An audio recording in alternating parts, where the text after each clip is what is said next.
la bienvenida a todas las personas que hacen parte del MOOC sobre pobreza, desigualdad y exclusión social. Mi nombre es Álvaro Javier Vargas Villamizar, docente de la Facultad de Economía, y el día de hoy los estaré acompañando a lo largo del tema número 3, que habla acerca de la desigualdad.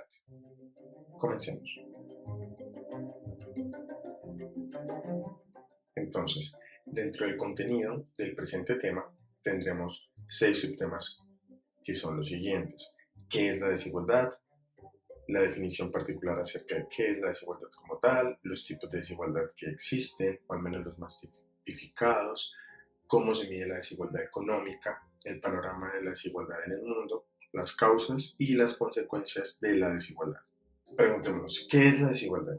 Generalmente la desigualdad es una situación social y económica entre individuos de una nación o entre naciones distintas en las cuales se encuentran ciertos niveles de desigualdad o diferencias significativas en cuanto a acceso a recursos, la posibilidad de ejercer derechos o a ingresos monetarios o acceso a recursos económicos. Dentro de la desigualdad puede existir discriminación. ¿Qué significa eso de la discriminación? Básicamente, discriminación hace referencia a tratar de forma diferente a cierto número de individuos de acuerdo a una condición en particular.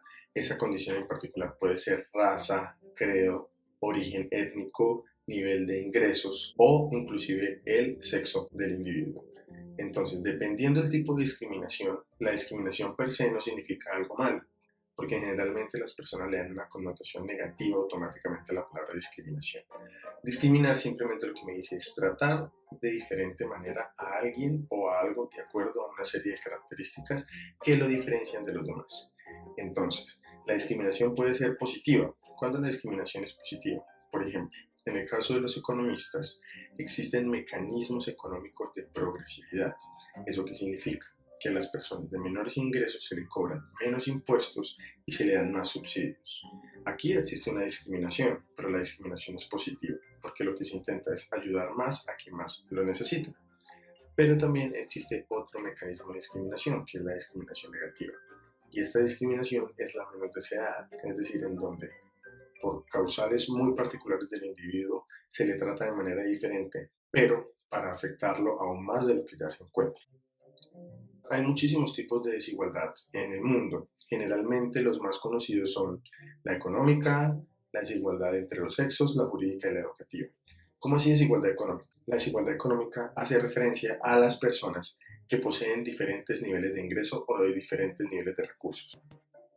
La desigualdad entre sexos hace referencia a trato distinto o al nivel de derechos que ejercen las personas de acuerdo a su género o a su sexo. La imagen que tenemos en la presente diapositiva nos muestra, por ejemplo, que en algunos países del mundo, en términos generales, las mujeres devengan en promedio medios salarios que los hombres. Esto sería un tipo de discriminación entre sexos. Si se controla por todo lo demás, una mujer con las iguales capacidades de un hombre ganaría menos. Entonces, simplemente la característica que identifica a un sujeto del otro es su sexo.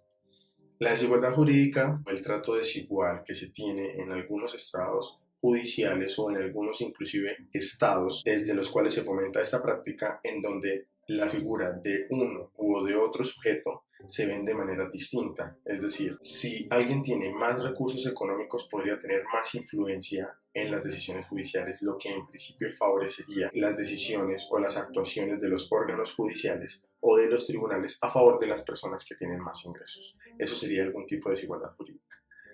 Y la desigualdad educativa lo que plantea es la brecha que se forma entre los individuos de acuerdo a su nivel de educación o de acceso a la información.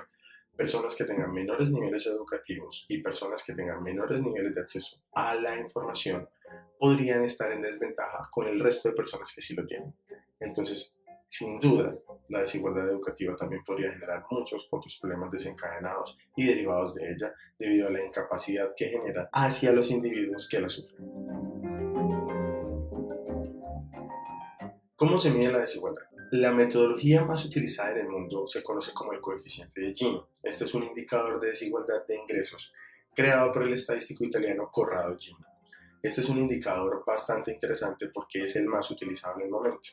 Este indicador lo que nos muestra es un valor entre 0 y 1. Si el indicador nos muestra un valor muy cercano a 1, indica mayores niveles de desigualdad y valores cercanos a ceros indica niveles de desigualdad bajos. Quiero presentarles un mapa que muestra los principales coeficientes de Gini de las naciones del mundo. Los países que se encuentran en rojo oscuro o vino tinto son los países más desiguales del mundo.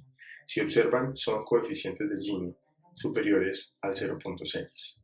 En cambio, los países que se encuentran en color verde tienen coeficientes de Gini inferiores al 0.30.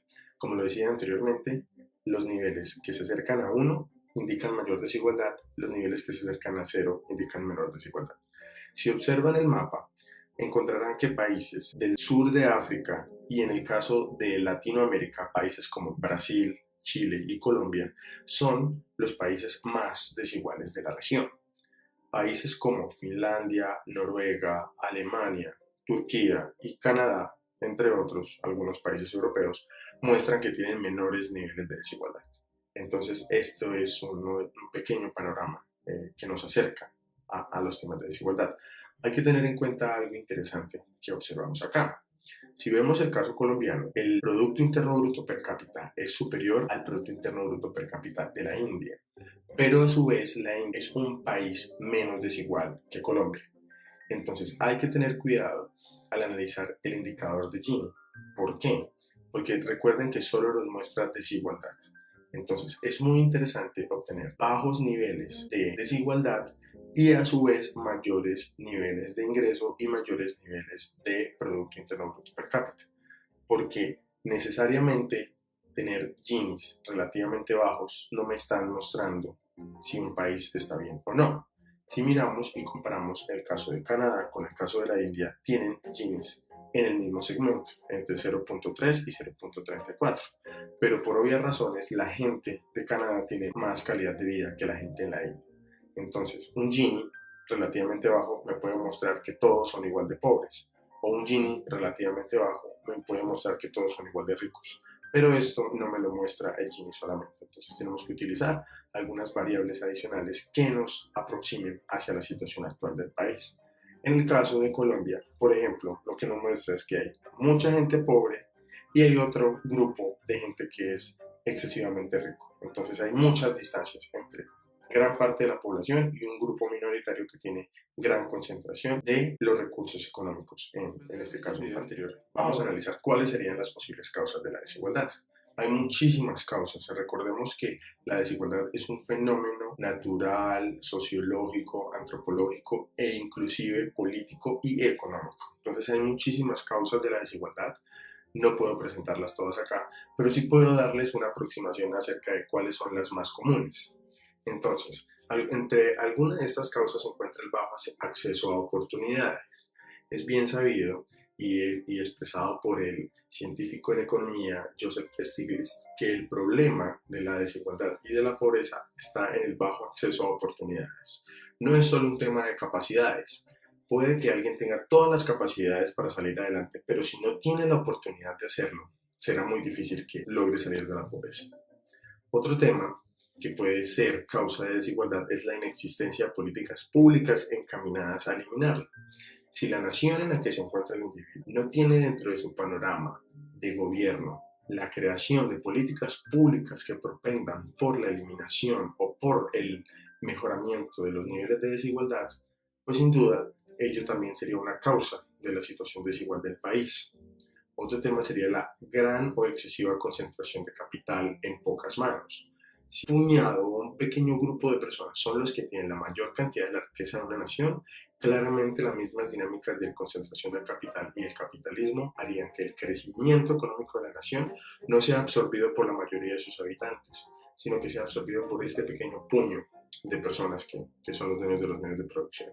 Y por último, y como lo decía inicialmente, habrá algunos aspectos culturales que de alguna manera también podrían influir en temas de la desigualdad, sobre todo aquellos aspectos en los cuales no se puede intervenir mucho. Entonces existen ciertas comunidades indígenas que se niegan a realizar transformaciones, que se niegan a introducir tecnología en sus procesos y de alguna manera ello también dificulta el acceso a nuevos mecanismos, el acceso a nuevos recursos que propendan por la disminución de la desigualdad. Obviamente, siempre que hablemos de desigualdad, pues tendremos un punto de comparación. Sabemos que es la sociedad occidental la que nos permite comparar, ¿cierto?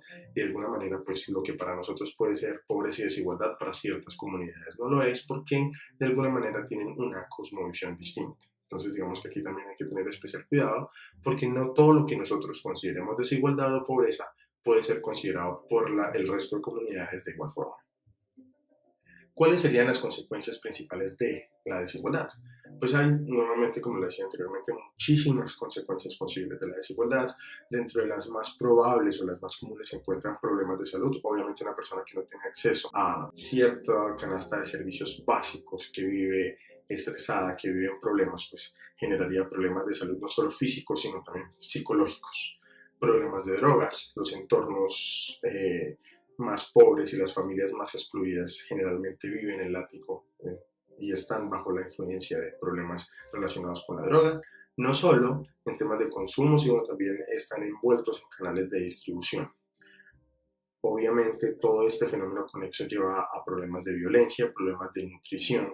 A muchos niños los obligan a trabajar desde muy pequeños en bandas o en pandillas, y de alguna manera esto frustra sus metas educativas. Entonces, digamos que esto va generando un círculo vicioso entre las nuevas generaciones y no permite la evolución y la salida de estos problemas de desigualdad, y que sin duda conllevarían de alguna manera a la pobreza.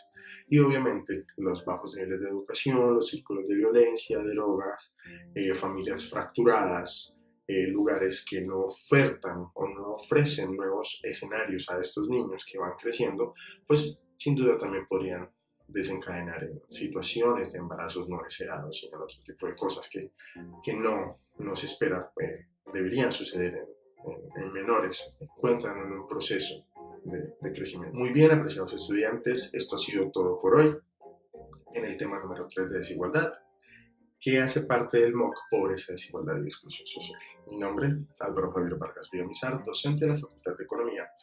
Recuerden que si tienen alguna duda, inquietud o sugerencia, no duden hacerlo a través de los medios dispuestos en el aula virtual para tal fin. Les recuerdo, por favor, leer la ruta de aprendizaje y responder el cuestionario del presente tema para poder seguir avanzando. Que tengan un excelente resto de día.